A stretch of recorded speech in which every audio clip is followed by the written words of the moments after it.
John Young, a disabled man with cerebral palsy, shares his hopes and fears for the changes to the Independent Living Fund, or ILF. I'm a little bit anxious and confused as to what it's going to mean to my life, whether I'm going to have a life or an existence, because I know through the ILF we were funded for social time care, to be able to go out, meet our friends, go swimming, go karate, go to do all these different activities, because I know that you can have physio up until you're 17 under the paediatric because you're a kid, but after you leave school or you become 18, physio and everything is down to you to keep you fit, which is why I do the martial arts. That 2 hours training a week, but because I need carers to get me dressed and undressed from my karate gi, that takes me 4 hours care a week. Then I go swimming once a week for an hour in the pool, but again, that's 3 hours because it takes me an hour to get changed for swimming. It takes me an hour to get redressed, showered after swimming. So are they going to take those, if you like, those 7 hours away from me and say, right, John, you can't go swimming, you can't do the martial arts? Basically, I'm worried that they're going to say you can only have an existence rather than a life. So your fear is that whether they will take all those hours away, some of them or whatever. So, what's your fear? Even if they take some of them away, it's going to have an impact on my life, because eventually the muscles and the CP will stiffen up, yeah, and eventually they'll need to bring 2 carers in here a day, which will cost them more money, because I need hoisting, because if it becomes a 2 carer job, they have to put hoists in, whether they're manual hoists or electric hoists. So in the end, it's going to cost them more money. My argument is, if something ain't broke, don't try and fix it.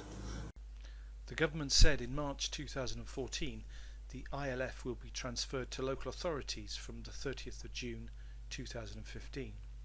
In addition to the ILF, John also receives a budget for his care from the social services or local authority.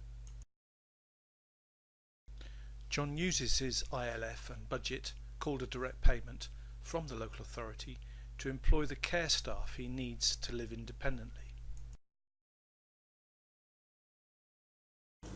I want to know if they're going to give me the same amount of money from the local authority as they give me now between the 2 packages, i.e. the ILF and the social services, so that I can have a life rather than an existence.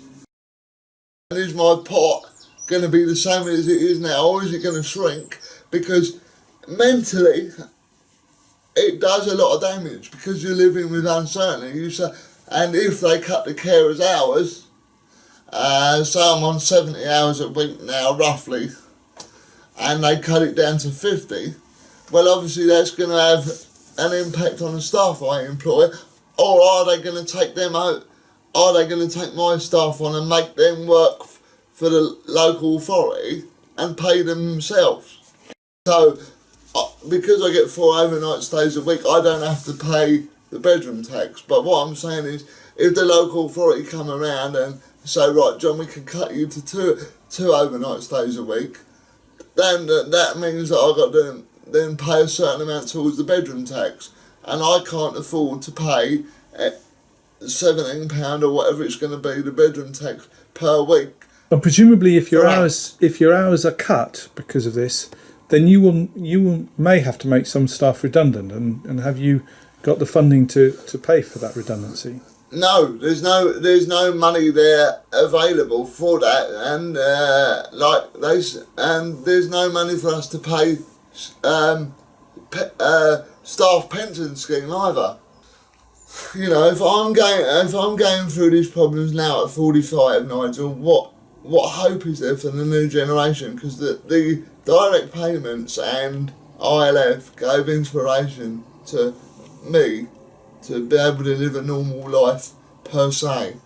But if the money and the ILF's not going to be there, then there's no hope. There's no hope for the new generation, and if I'm having problems dealing with it at 45, what's a 20-year-old going to think? They're going to think, well, if Mr. Young's had all these problems and he's 45, you know, what do I want the hassle for? You know, I'm going to stay at home with mum and dad, or I'm going to stay at home with a relative, and you know, because at least I know I'm going to get cared for when they're here around the clock. In what sort of way would you like to contribute to the transition that's clearly, you know, is going to go ahead? It's coming. Yeah, it's coming. What would you like to contribute to the whole debate and the process? Well, what I would like to do is if anybody else has got the same feelings and anxiety and worries as I have, then, you know, let's get some dialogue between the users of the ILF, the users of the local, the users of direct payments, and let's